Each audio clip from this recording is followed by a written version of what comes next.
Hello guys, for today's video, ito meron tayong pinuntahan na namang Kato 400 dito sa parteng DBB Quirino.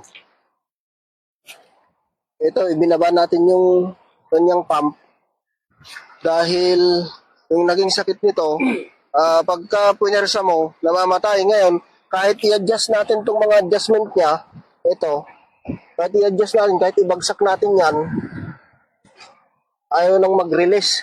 Permis na puwersa pa rin. Kaya namamatay. Wala na siyang release. Kaya napilitan natin i-down ito. Ngayon, itong pagkabit nila ng mga spring dito, yun yung nakita natin, baliktad. Baliktad yung kabit. Kaya kahit i-adjust pala natin, ayaw nang mag-release. Kaya ito, meron din tayong, ibinabarin natin itong mga control valve. Kailangan din natin ibaba para linisin. Mayroon kasing stack up na isang spool. Kaya samantalahin na nating ibaba. Pakita man din. Unag na. Ayan yung kanyang laman loob ng pump. Dinukot na lang natin guys yung kanyang black cylinder. Dahil nandun lang naman ang diferensya. Ayan guys, update namin pagka ito naayos na, titistingin namin para makita nyo kung ano yung naging sitwasyon itong ginawa natin na ito.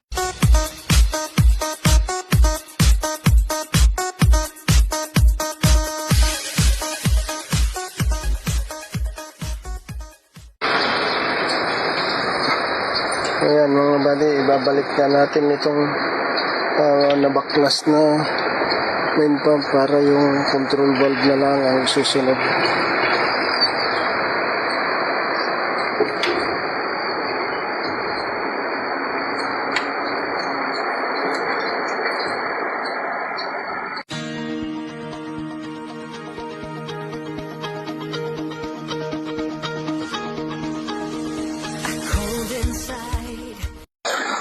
Hey guys, for today's video, ito natapos na natin itong binaklas-baklas nating mga pyesa nitong Kato 400.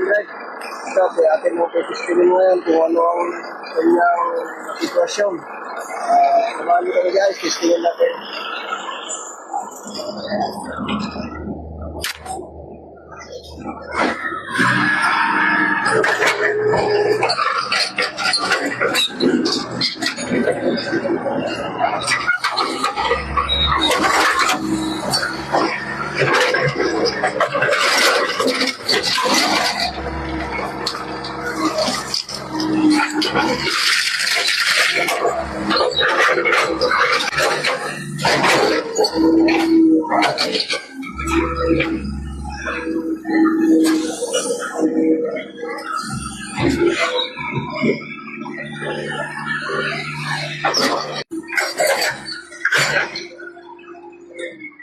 Okay.